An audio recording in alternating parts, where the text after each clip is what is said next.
Ini adalah spiritual journey yang sangat membekas buat gue. Sekalian gue mau share kemarin gue pakai travel apa. Gue tuh pergi umroh sendirian di luar grup travel ya. Dan gue ambil paket yang 9 hari. Alhamdulillahnya rombongan gue tuh rutenya enak banget. Kita landing di Jeddah jadi ke Mekah dulu. Habis di Mekah 4 hari baru nanti ke Madinah. Pesawatnya pakai Saudi Airlines direct dari Cengkareng ke Jeddah. Perjalanan kurang lebih 9 jam tapi menurut gue gak begitu kerasa sih.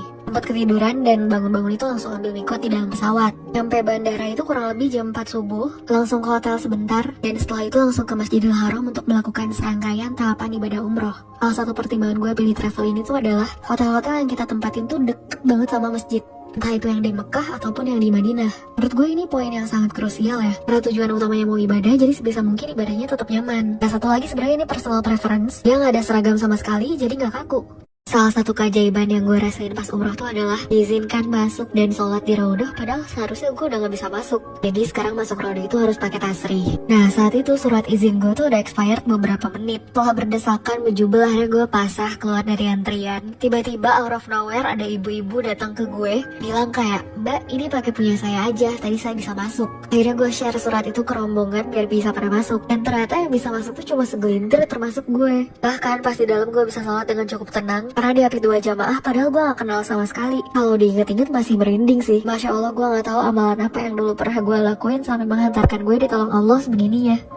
Ini adalah salah satu situs bersejarah yaitu Jabal Rahmah atau yang bisa disebut Bukit Kasih Sayang. Kenapa sih kok bisa disebut Bukit Kasih Sayang? Jadi bukit ini tuh diyakini sebagai tempat pertemuan Nabi Adam dan Hawa. Makanya yang kesini tuh banyak banget yang berdoa pengen dapat jodoh yang baik, yang soleh. Semoga aja doa-doa baik yang terpanjat di sini bisa dikabulkan ya, amin. Di sini kita juga bisa kasih makan burung. Bang ada yang jualan gitu di area ini. Nah pas gue kesana tuh Mekah lagi panas banget, kurang lebih 45 derajatan lah. Kebayang gak sih nusuknya kayak apaan tahu? Tapi di area pintu masuk Jabal Rahmah ini tuh banyak banget yang jualan es krim. Pesan yang kon harganya 5 real. Ini bener-bener sedetik ngeleleh karena panas banget. Di sini juga banyak lapak itu terpantau orang Indonesia ya yang banyak belanja. Habis itu city tour dikit napak tilas tempat-tempat bersejarah. Kita juga lewatin Mina, Musdalifah, dan lihat tenda-tenda yang biasa dipakai untuk haji. Semoga suatu saat kita semua bisa berkesempatan untuk menunaikan ibadah haji ya.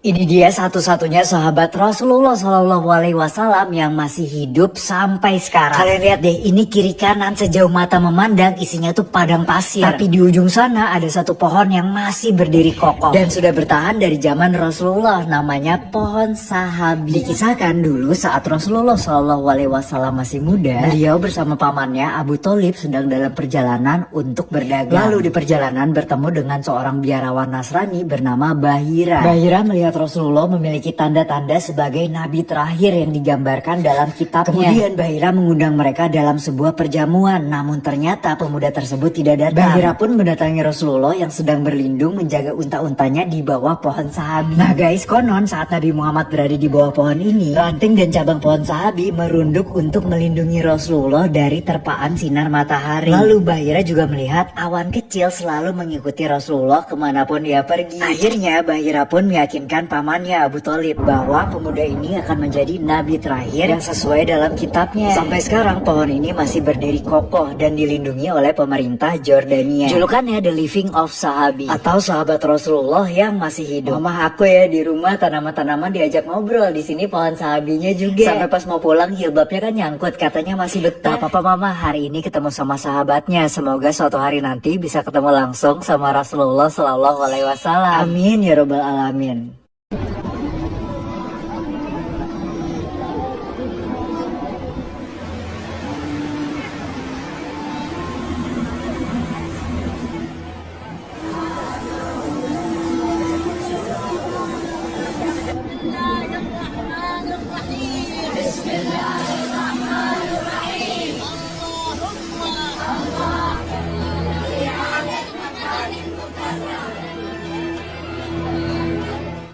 Kita keliling Masjidil Haram yuk. Yang ini view Ka'bah dari lantai 3 dan ini adalah suasananya. Kalau dari lantai 2 viewnya seperti ini. Sudah semakin dekat ya. Nah dari lantai 2 kita turun tangga ini dan kita bisa langsung melihat Ka'bah tepat berada di depan mata kita.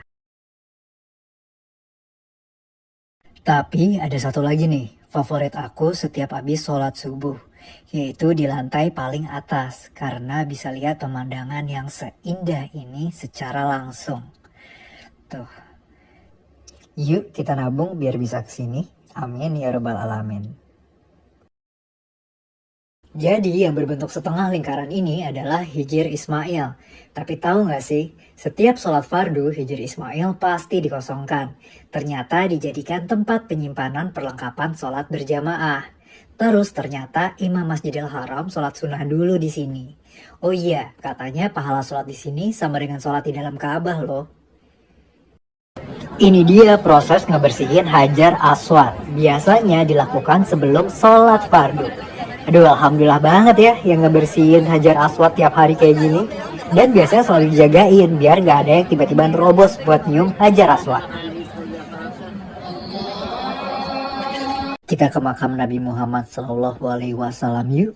Letaknya di Masjid Nabawi, Kota Madinah.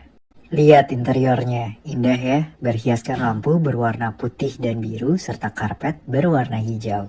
Nah, makam Rasulullah terletak di dalam pagar hijau tinggi berhias keemasan ini. Dan terdapat penjaga khusus yang disebut askar. Tugasnya mengingatkan jamaah agar tidak berbuat berlebihan di area makam. Makam ini dulunya adalah kamar Rasulullah beserta sang istri Aisyah radhiyallahu anha. Dan di sampingnya ada makam sahabat Abu Bakar Asy-Syiddiq dan Umar bin Khattab. Kalau kalian kesini, kalian bisa mengintip sekilas melalui celah di pagarnya. Habis nonton video ini, kita perbanyak salawat kepada Nabi yuk. Teman-teman penasaran enggak dengan isi dalam Ka'bah? Yuk kita lihat bersama. Ini adalah pintu Ka'bah yang terbuat dari emas murni seberat 280 kg. Dirancang dan disusun kembali pada masa Raja Khalid pada akhir tahun 70-an. Kedua pintu dihiasi dengan ukiran ayat-ayat Al-Quran dan puja-puji kepada Allah. Pintu Ka'bah dikunci dengan gembok dan kunci seperti ini. Orang dalam foto ini adalah Wakil Wali Ka'bah, Syekh Abdul Malik bin Toha Al-Saidi. Ini adalah bab Al-Taubah, pintu untuk menuju ke atap Ka'bah. Terbuat dari emas dan punya kunci tersendiri. Di antara kedua tiang di dalam Ka'bah terdapat lemari yang digunakan untuk menyimpan wewangian dan barang-barang yang digunakan untuk upacara mencuci Ka'bah. Benda-benda yang tergantung di Ka'bah ini adalah aneka hadiah pemberian dari raja, pangeran, dan orang-orang selama berabad-abad. Di lantai Ka'bah ada tempat sholat yang diyakini sebagai tempat di mana Nabi Muhammad SAW berdoa setelah memasuki Ka'bah pada hari penaklukan Mekah. Siapapun bisa berdoa ke segala arah di dalam Ka'bah. Multazam adalah tempat antara Hajar Aswad dan pintu Ka'bah yang panjangnya kurang lebih 2 meter. Ibnu Abbas radhiyallahu anhu meriwayatkan bahwa itu adalah tempat di mana doa dijawab. Semoga kita semua dimudahkan untuk bisa ke tanah suci dan merasakan sendiri keharuan saat berada di sekitar Ka'bah. Assalamualaikum teman-teman. Tahu nggak? Sekarang kita lagi ada di Masjid Bir Ali, di mana tempat bermikot ihram untuk para pelaku ibadah haji ataupun umroh. Biasanya mereka di sini akan berniat ihram dan melakukan sholat 2 rakaat sebelum melakukan perjalanan menuju kota Mekah. Semoga teman-teman semua bisa kesini ya suatu hari nanti. Oh iya, jangan lupa ya di follow dan di share. Terima kasih teman-teman. Assalamualaikum warahmatullahi wabarakatuh.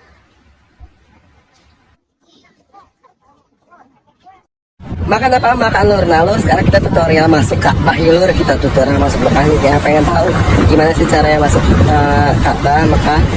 Yuk kita langsung tutorial. Nah pertama-tama kalian tuh udah harus wudhu ya lur. Udah harus wudhu dari hotel. Karena misalkan kalian mau wudhu di sini, wudhunya jauh lagi. Dan kalau misalkan kalian udah batal di dalam, kalian harus keluar kesini lagi nih lur. Ini kan lumayan jauh ya. Nah terus ini tuh kan banyak pintunya. Nah ini gue pintu 79. Ingetin kalau kalian masuknya lewat mana. Oh ya di sini tuh dijagain. Jadi kalau misalkan kalian mau masuk, kalian tuh harus pakai kain ihram, atau buat perempuan tuh harus pakai yang panjang. Dan sebelum kalian masuk, kalian tuh harus buka sendal. Jadi kalian harus bawa kresek nih ya lur. Jadi jangan sampai kalian nenteng-nenteng sendal kayak gini. Nah ini tuh udah masuk areanya. Itu tuh udah kelihatan sebenarnya. Tapi ini di lantai 2 nih lur. Jadi Ka'bahnya tuh di lantai 1. Jadi kita harus turun lagi ke lantai 1. Nah ini tuh lagi sepi lur. Karena ini siang. Kalau misalkan subuh atau malam tuh lebih ramai lagi lur. Nah tuh kelihatan kan orang udah pada tawaf. Nah masya Allah subhanallah udah nyampe nih lur lihat Ka'bah. Gue merinding terus sih kalau misalkan kesini. Maksudnya kayak gue bukan tuh orang yang dekat sama agama, tapi gue bisa masuk sini, gue bisa nginjekin tanah suci. Bener-bener suatu kehormatan banget. Oh ya di dalam sini tuh nggak panas kok. Di dalam sini tuh lumayan adem, nggak gerah. Nah kalau keluarnya kalian tuh harus inget gate mana kalian masuk. Jadi keluarnya bisa lewat situ juga biar nggak nyasar.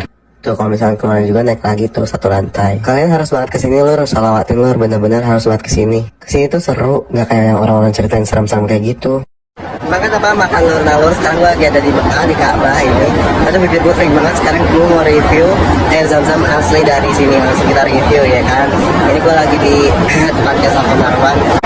Habis muterin 7 kali. Nah, itu dia tempatnya zam-zam di sini. Nah, ini nih lur zam-zam water. Ini tuh bisa diminum sepuasnya.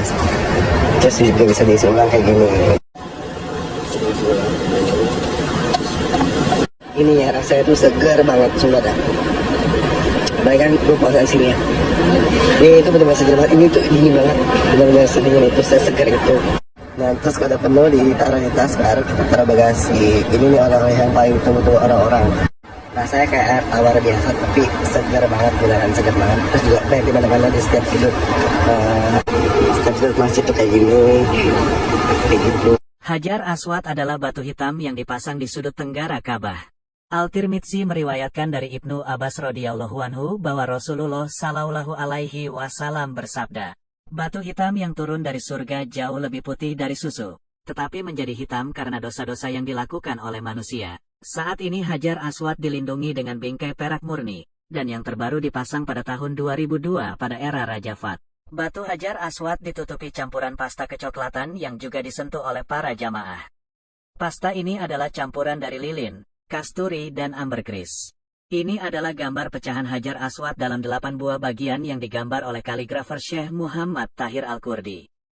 Beliau meletakkan kertas transparan di atas Hajar Aswad dan menggambar masing-masing bagian secara terpisah. Jika memungkinkan, mencium dan mengusap Hajar Aswad sangat dianjurkan. Namun jangan sampai mencelakai jamaah lain ketika akan mendekati Hajar Aswad ya.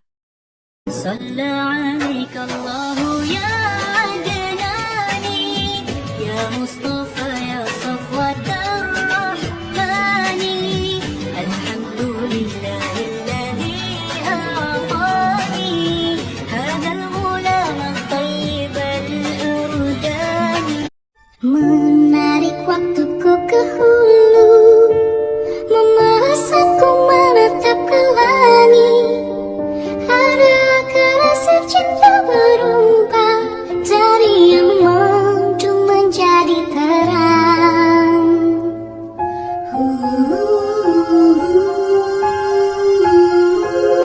Pemirsa, salah satu contoh jamaah yang berangkat haji tapi minim ilmu adalah terlihat pada saat di Arafah. Kita tahu pada saat di Arafah, pada tanggal 9 Zulhijjah, semua umat muslim yang berangkat haji berkumpul di padang Arafah dari mulai terutama pada duhur sampai maghrib. Dan waktu itu adalah waktu yang sangat mustajab di mana Allah dan malaikat turun di situ, semua dosa-dosa umat manusia yang di Arafah itu diampuni dan kemudian doa-doanya dikabulkan oleh Allah Subhanahu wa taala. Tapi kenyataannya setelah khutbah Arafah kemudian dilanjut dengan doa. Doa-doanya begitu khusyuk, tetapi kemudian cukup setengah jam, 1 jam saja. Setelah itu mereka bingung lagi minta apa kepada Allah Subhanahu wa taala, padahal waktu masih panjang sampai maghrib. Setelah itu kemudian ada yang tiduran, ada yang ngopi-ngopi, ada yang ngerokok-ngerokok, ada yang ngobrol-ngobrol, jalan-jalan dan seterusnya. Tidak memanfaatkan waktu yang sedemikian rupa yang sangat efektif untuk meminta permohonan sebesar-besarnya kepada Allah Subhanahu wa taala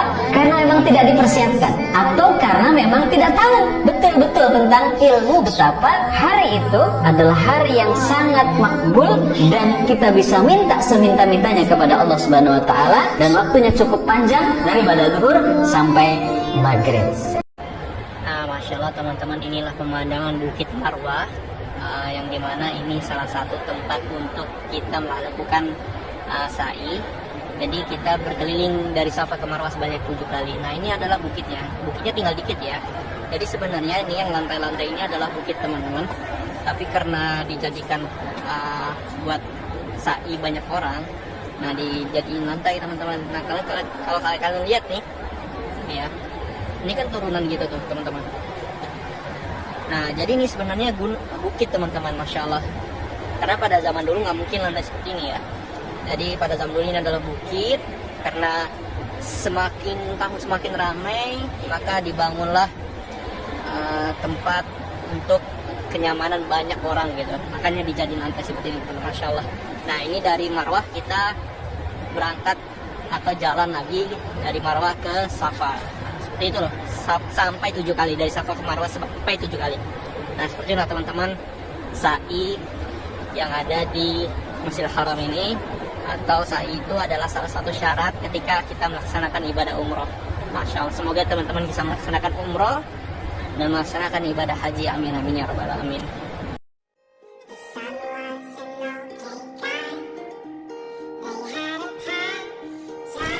Assalamualaikum.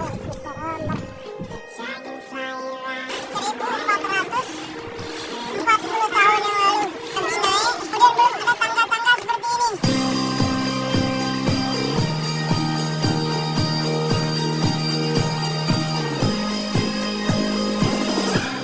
Masya Allah, Umi.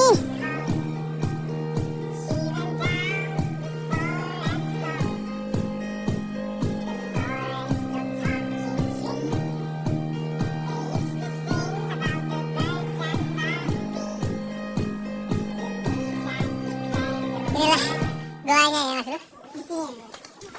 Sebentar. Itu segini doang goanya udah. Ini dah. Oke, inilah goanya. Ini adalah hal baik terdekat dari Masjidil Haram yang bisa dijangkau dengan jalan kaki aja. Cobaan pertama datang pas bubaran sholat Isya tuh gagal total. Akhirnya besokannya gue nyobain siang-siang. Jalan kaki kesini nggak begitu jauh. Nama gedungnya tuh Souk Al Khalil. Nanya warlock juga pasti diarahinnya kesini. Terus naik aja pakai eskalator sampai nemu lantai food court. Dan ternyata ini kebetulan lagi kosong. Ih, dipagerin udah kayak Dufan gak sih? Tapi di Al Baik cabang ini nggak jual ayam yang terkenal itu. Ada ayam kayak paha dan sayap tapi lagi kosong. Ya udah gue pesen nuggetnya aja. Beda sama kasir di tempat oleh-oleh yang biasanya pakai bahasa Indonesia, sini tuh harus pakai bahasa Inggris. Antrian cewek sama cowok dipisah. Ini lo mesti banget jeli sama nomor antrian karena dipanggilnya tuh berdasarkan itu. Ini counternya banyak banget. Akhirnya dapat juga makan di hotel karena di sana tempat duduknya penuh. Satu paket udah termasuk kentang, saus, roti, sama air mineral. Bukan tipe nugget yang luarnya crispy gitu. Dagingnya sih tebel tapi menurut gue agak hambar. Gue gak tau lo setuju apa enggak, tapi menurut gue ini overrated. Dan gue akan tetap cobain menu ayamnya karena sebenarnya itu kan yang paling terkenal. Kali ini kulinerannya agak jauh. Siapa tahu bisa jadi contekan kalau kalian nanti umroh juga. BTW di Mekah tuh lagi panas banget. Baran sholat zuhur ini gue pengen ngopi. Nah gue gak cocok sama Starbucks di sini, jadi gue coba cari kopi yang lain. Temulah store kecil ini di Zamzam Tower. Awalnya cuma pengen beli kopi, tapi pas lihat dessertnya kok menarik. Akhirnya karena gak ada cheesecake, jadi gue beli tiramisu. Harganya lumayan ya untuk satu slice cake. Tapi pas udah dimakan, aduh gue gak nyesel sama sekali. Kayaknya ini the best tiramisu yang pernah gue makan deh. Powdernya gak terlalu nusuk, manisnya juga gak over. Terus ada sedikit rasa cheese-nya gitu. Nah ini rekomen banget, cobain ya kalau kesini. Itu kakinya. Pijak kakinya Nabi Ibrahim.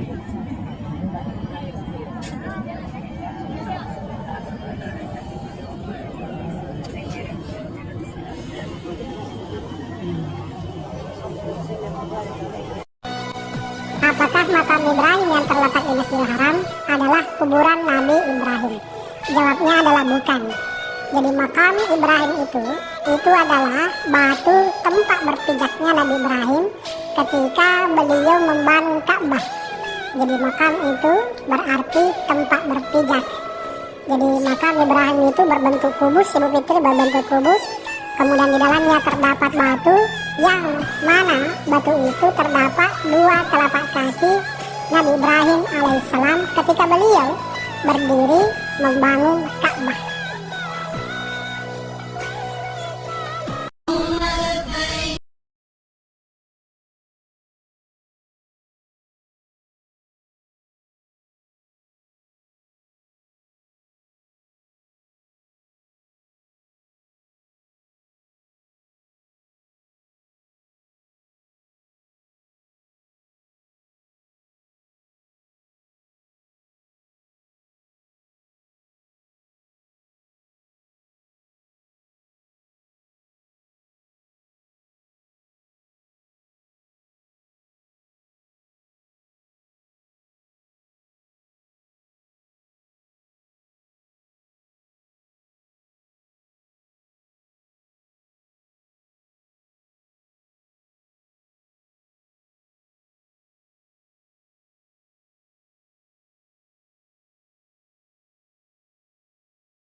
yang dimana di atasnya ada Gua Hira, yang dulu Nabi Muhammad SAW hampir setiap hari khalwat ibadah di atasnya, di Gua Hira. Ini pemandangan Mekah dari atas. Bayangkan dulu Nabi Muhammad SAW itu rumahnya dekat Masjidil Haram, dan di sana itu yang ada jam, itu daerah haram. Mungkin kira-kira perjalanan masafah dari haram ke Jabal Nur kira-kira hampir 4,5 kilo ya. Jadi kita bayangkan dulu Nabi Muhammad itu setiap hari beribadah jalan dari rumahnya ke Jabal Nur itu kira-kira 4,5 kilo. Setelah itu belum beliau mendaki ke atas. Subhanallah, ini tingginya dari atas. Al-Fakir naik sekarang ini udah ngos-ngosan, Masya Allah. Itu himmahnya Nabi Muhammad ya. Subhanalladzi ghadafal himmah fi qalbi nabiyina Muhammad sallallahu alaihi wasallam himmatan la mithla himmatih sallallahu alaihi wasallam. Sekarang ini ada tangga seperti ini, alhamdulillah. Jalannya itu dikasih tangga. Dulu waktu zamannya Nabi Muhammad naik, tidak mungkin ada tangga seperti ini. Subhanallah, ya, patut ditiru. Kita tidak bakal bisa niru Nabi Muhammad himmah seperti beliau seutuhnya, tidak, minimal 10 atau 20% dari himmah beliau kita tiru. Kita jadikan qudwah. Subhanallah. Gue aja keliling yang gak jawab ke dosa. Masjidil Gue ajak Haram. kepada keliling ke Ka'bah. Dan ini outfitnya. Jadi gue pakai mukena dari Maicari Blas. Yang bikin unik ya, dia itu motifnya prisket begitu loh guys. Bahkan Masya Allah cantik banget. Jahitannya juga rapi. Di bagian bawahnya juga ada motifnya lagi. Tapi gak usah khawatir kalau lu misalnya gak suka motif ini. Ini motif yang kedua. Tuh, jadi bentuknya polosan belakangnya. Tapi untuk depannya dia ada berukatnya begini. Terus ada resletingnya juga yang bisa lo atur. Jadi bebas mau pakai hijab di luar atau mau langsung dimasukin juga bisa banget. Tapi untuk bawahannya polos begini ya. Buat yang mau langsung klik keranjang kuning. Oke lanjut, tiba-tiba kita transisi. Lain udah keluar dari hotelnya.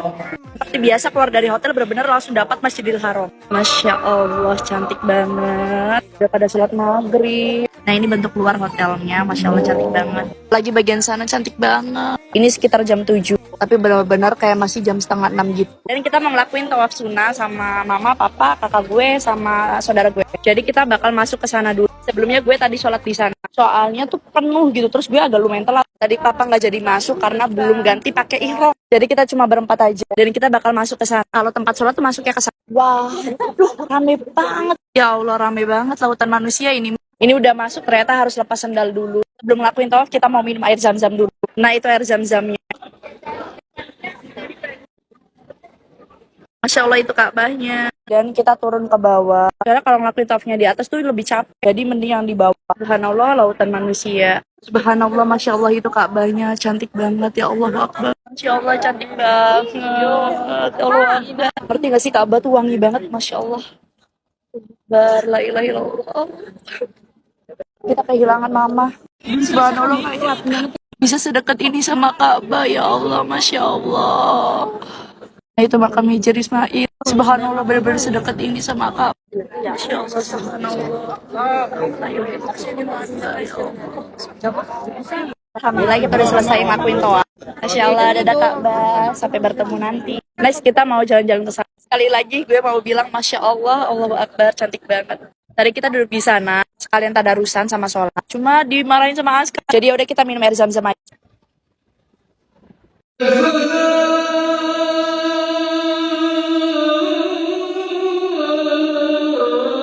Gak tau udah berapa ribu berkali-kali gue bilang ini Masya Allah cantik banget. Bismillah 2 tahun lagi ada yang ngisi nih cincinnya Pak. Biar gak kosong. Masa kosong terus, kan gak lucu. Gue kalau lihat Ka'bah bawaannya mau nangis terus ya Allah. Ingat sama dosa-dosa. Ingat lu pada dosa-dosa. Istighfar lu. Jangan zina mulu. Bismillahirrahmanirrahim. Semoga semuanya yang nonton video ini bisa ke Ka'bah.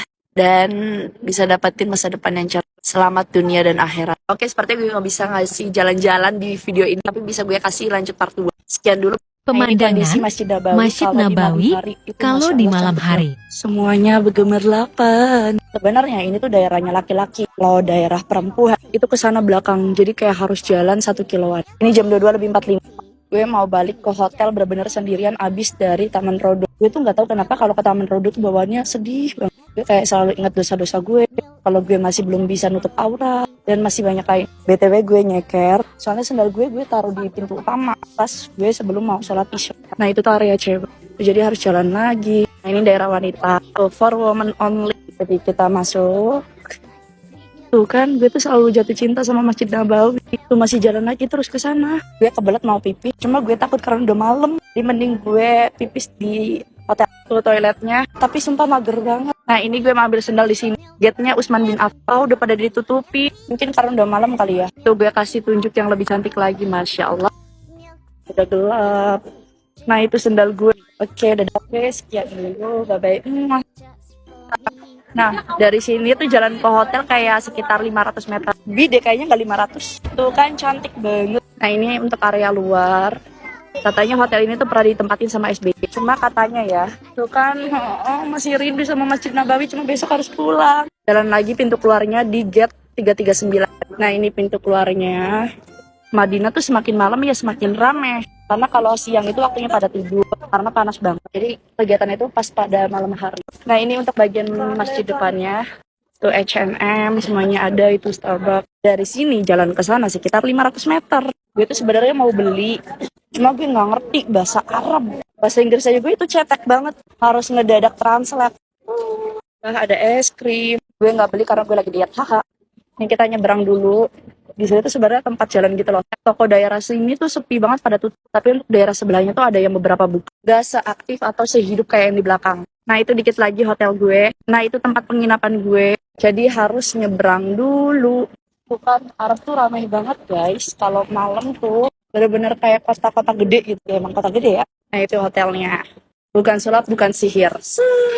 Gue mau makan di lantai 1. Ini kayaknya udah nggak bisa makan. Nah, ini hotel gue bagus banget kan. Nah kita jalan dulu. Sebenarnya naik tangga itu dapetnya tempat makan. Tapi gue mau naik lift aja. Nah ini hotel lantai 1. Bye bye. Oke kita turun. Belok kanan itu kamar gue yang di ujung sini. Itu tempat makannya. Cuma udah close jadi belum.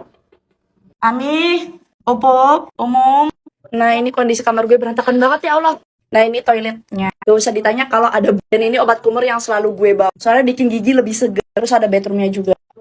Ya Allah. Ini kamar atau kapal pecah saya? Ya. Keliling Masjidil Haram Keliling ke Ka'bah Part 2. Alhamdulillah gue udah di depan Ka'bahnya. Jadi ceritanya kita mau keliling-keliling Ka'bah gitu. Muter-muter kalau misalnya sempat. Doain semoga jadi ya. Lagi nunggu mama sholat dulu. Nih buat yang nanya ini di dalam Ka'bahnya.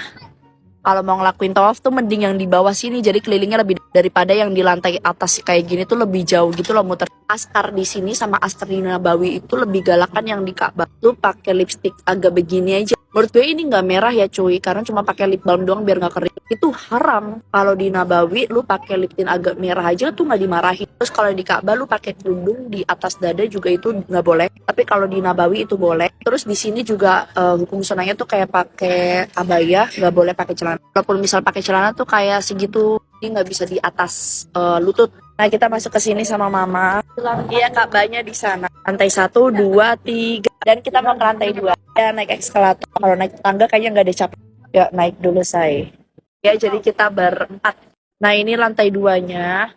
Nah ini masih lantai 2. Di sini tuh kayak lebih dingin. Nih dekat tempat Sa'i, Bukit Safa sama Bukit Marwah. Kemarin kita ke sini guys. Kalau daerah sini tuh pokoknya dingin karena dekat tempat Sa'i. Beda yang tadi di belakang itu nggak dingin. Saya nggak lu injek kaki di situ di lantainya itu dingin. Kayak ada AC-nya gitu, AC ditanam. Gak tau gue namanya apanya. Sudut tuh pasti ada air zam-zam. Insya Allah rame banget. Nih gue kasih dekat Bukit Safanya tuh kayak gini. Lalu Bukit Marwah tuh kesana. Karena udah keburu malam. Jadi udahan dulu keliling Ka'bahnya ya. Jadi kita mau langsung pulang aja belok sini. Tadi pintu masuknya ke sana. Tapi pas keluar lewat sini. Masjidil Haram paling bagus itu kalau di malam hari. Masya Allah cantik banget. Langsung disuguhin sama gedung-gedung tinggi. Tuh cantik banget ya say. Jadi nanti kita ke sana. Karena hotelnya di sana yang ada jamnya. Nah ini hotelnya. Kayaknya abis ini kita mau langsung makan. Jadi sekian dulu bye-bye. Hari terakhir di Masjid Nabawi. Dan ini gue mau sholat subuh. Kayaknya gak bakal keburu deh, tapi gak apa-apa. Udah azan. Wah sepi banget. Kita naik lift. Lama banget. Ini keburu gak ya? Jalan dulu ke sana. 2, 3. Jalan dulu. Di sebelah sana. Yeay bentar lagi. BTW seperti biasa gue sendirian. Karena lebih khusyuk dan gak terlalu buru-buru kalau sendiri. Cantik banget. Bukan bakal kangen sama cantiknya Masjid Nabawi. Jujur gue nggak ikhlas sebenarnya. Tuh ada bulannya cantik banget. Nah, kita masuk dulu ke sana. Lah kok ditutup gini sih? Berarti kemungkinan kita sholat di luar. Tuh ditutup. By the way yang pakai baju hitam itu askarnya galak banget. Tuh jadinya pada di luar. Baru kali ini gue yang ngeliat pada sholatnya di luar. Biasanya kayak di dalam gitu loh. Padahal tadi di dalamnya masih banyak yang kosong. Gak tahu udah berapa kali bilang ini cantik banget. Kita udah dapet tempat. Jadinya sholatnya di luar begini. Oke, kita transisi dulu kalau sholatnya udah selesai. Dan ini udah selesai sholatnya. Dan gak sengaja ketemu umum. Dan kita berdua mutusin buat masuk ke dalam ke sana. Ma gue pinter banget taruh sendal di atas, ya Allah. Sendalnya subhanallah, tapi serasa dunia milik sendiri. Kita berdua tuh mau pamitan. Kalian mau tadarusan juga. Ini saatnya masuk. By the way pas masuk masjid tuh ada askarnya. Dan kita tuh dicek gitu loh. Nah ini kita udah masuk. Seperti biasa ramai sekali besti. Tapi masih banyak yang ditutupin kayak gini. Kita nitip sandal di sini. Tadinya mau ke situ, cuma nggak dibolehin sama askarnya. Nah, kita masuk yang ujung. Askarnya galak amat sih. Padahal cuma pengen minum air zam-zam tapi nggak boleh. Sedih banget hari ini adalah hari terakhir di Masjid Nabawi. Tahan air mata. Bakal kangen sholat di sini dong. Ya namanya mama ya. Padahal ditutup tapi iya. Padahal sama askarnya tuh nggak boleh. Nih namanya ibu-ibu tuh pantang menyerah. Larangan adalah perintah. Aduh. Nah minum air zam-zam dulu. Minum air zam-zam terakhir di Masjid Nabawi. Nah setelah foto-foto saatnya kita pulang. Masya Allah cantik sekali. Masya Allah subhanallah. Lu bayangin secantik apa kalau pagi. Masya Allah. Ya seperti biasa mama mau foto kenang-kenangan gue ya di sini. Bye Masjid Nabawi. Oh my god. Tidak ikhlas. Masya Allah. Bye-bye. Bye-bye masjid tercantik yang pernah gue temuin. Bismillah tahun depan. Amin. Nah kita jalan lagi seperti biasa ke sana. Ini tuh kondisi kalau pas pagi burung-burung di sana tuh nggak begitu banyak. Oh my god, bye bye. Dadah guys. Diajak muter. Oke dadah. Oke scan dulu bye. Ini jam 3:30 pagi guys, aku udah ganti baju dan pakai jaket soalnya di luar dingin banget. Aku mau cerita pengalaman sholat tahajud pertama di Palestina di Masjid Al-Aqsa. Jadi kalau mau ke masjid kita harus melewati jalan atau kayak lorong gelap begini kurang lebih sekitar 20 menit. Aku nggak bisa berhenti senyum soalnya nggak nyangka bisa beneran nyampe di sini. Ini kita lagi nunggu di depan gerbang dijagain sama pasukan dari Israel dan juga dari Palestina. Alhamdulillah dilancarkan bisa masuk ya Allah. Terus langsung disambut sama kucing-kucing banyak guys di sini. Yang pertama kelihatan Dome of the Rock, masjid yang kubahnya emas itu guys. Tapi tujuan kita ke sini Masjid Kibli. Di sini air mata aku udah mau netes banget dari tadi tuh nahan nangis. BTW suasana di dalamnya tuh kayak gini. Masya Allah indah banget ya. Ini udah selesai tahajud dan sholat subuh. Aku mau langsung nyari mama. Soalnya aku tahu mama pasti bakalan nangis banget. Jadi dari dulu mama tuh pengen kesini dan seharusnya kita tuh berangkatnya sebelum si Covid. Tapi cancel karena perbatasannya ditutup. Aku udah makin pasrah walaupun dalam hati tuh selalu berdoa pengen bisa ajak mama kesini. Alhamdulillah dikabulkan sama Allah. Sampai sebelum pergi aku tuh beli mama mau kena sama sajadah baru dulu. Jadi pas menghadap Allah pengennya mama cantik banget. Ini kan kemarin aku posting di IG story banyak yang salfok minta di spill. Emang aslinya keren banget sih guys. Ini bahannya juga adem banget. Mama suka soalnya dapat tasnya juga. Terus ini aku beliin sekalian sama sejadahnya. Kalau buat ibu-ibu enak guys, nggak berat. Jadi di bawah-bawahnya tuh nyaman. Aku dapatnya di Moi Shop. Lunas ya udah aku spill. Nah kalau habis subuh cahaya matahari mulai bersinar, udaranya tuh enak banget. Allah pagi-pagi, aduh. Ya Allah guys, aku nggak bisa cerita betapa Masya Allah banget hari ini. Tuh kan mau nangis lagi. Alhamdulillah ya Allah ya Allah ya Allah ya Allah ya Allah. Aku doain kalian yang nonton bisa ngajakin orang tua kalian ke Masjidil Haram, ke Masjid Nabawi, ke Masjid Al-Aqsa. Ada hadisnya dari Rasulullah Shallallahu Alaihi Wasallam. Janganlah kalian menghususkan melakukan perjalanan jauh kecuali menuju 3 masjid, yaitu Masjidil Haram, Masjid Nabawi, dan Masjid Al-Aqsa. Yang semangat nabungnya ya guys, insya Allah pasti tercapai. Amin. Миллионы паломников мечтают приехать в Мекку, а приехать в Мекку мечтают жить здесь. Абрач Аль-Бейт. Я вам расскажу про это здание за 45 секунд. Бисмилля. Самое большое сооружение в мире по массе. Самые большие часы в мире. Самый высокий отель в мире. Высота, включая полумесяц, 601 метр. 120 этажей. Общая площадь внутри здания 1 миллион 500 тысяч квадратных метров. Первые 4 этажа – это один из самых больших торговых центров в Мекке. 96 лифтов. Каждое здание – это отдельный отель, который входит в состав вакфонда. То есть определенная часть прибыли уходит на строительство и расширение мечети.